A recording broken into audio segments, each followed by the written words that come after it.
Personally, from a health and safety perspective, we have 4 key risk areas that we really focus on. One is around manual handling, because obviously we deal with a lot of manual handling in our operations from a manufacturing point of view, all the way into obviously putting product on shelves.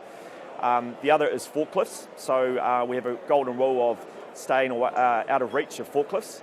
Again, that's from an operational point of view, but also right the way through to our store as well with our customers and staff. Driving, so drive safe, home safe. Again, a lot of people out on the road in terms of sales reps, truck drivers, and also contractors. And finally is machinery. So machinery loves fingers. So again, that's from obviously our operational footprint, but also again, there is machinery in our customers, such as whether it's paper crushers or twine bagging as well. So that's sort of the simplicity of the 4 key risk areas that we focus on. And to really reinforce just how important the culture around our business was in putting people first, I really used health and safety as a bit of a catalyst to really step change people's thinking on the importance of putting people first. And that wasn't only from the perspective of making sure you looked after your mates, but actually looking after yourself because you've got a family at home. So really trying to personalise that ultimately it is about ensuring that every single day I'm committed to ensuring our people can go home in a manner which they can play and have fun with their families. So it was all about really personalising it, really putting people first, and it's really just growing from there. We sat down and thought, how can we start to really step change engagement? And it was around more the emotional connection. So that really started with using images. We're very big on storytelling at the Better Drinks Co. And using images to get that emotional connection. And then that's really transcended through the organisation.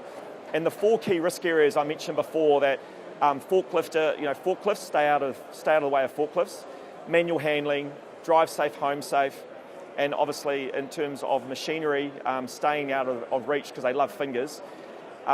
We use imagery around that, and that really just helps to reinforce it. I am a member of the business or the CEO Leadership Forum on health and safety, and I guess what I see at that is there's probably only a handful of CEOs from within the FMCG industry actually attending that forum. And whether that's a representation of the level of seriousness that our industry gives it compared to other industries in New Zealand, I think it is probably more of a representation that there's lots happening, but it's not happening collectively as other industries do.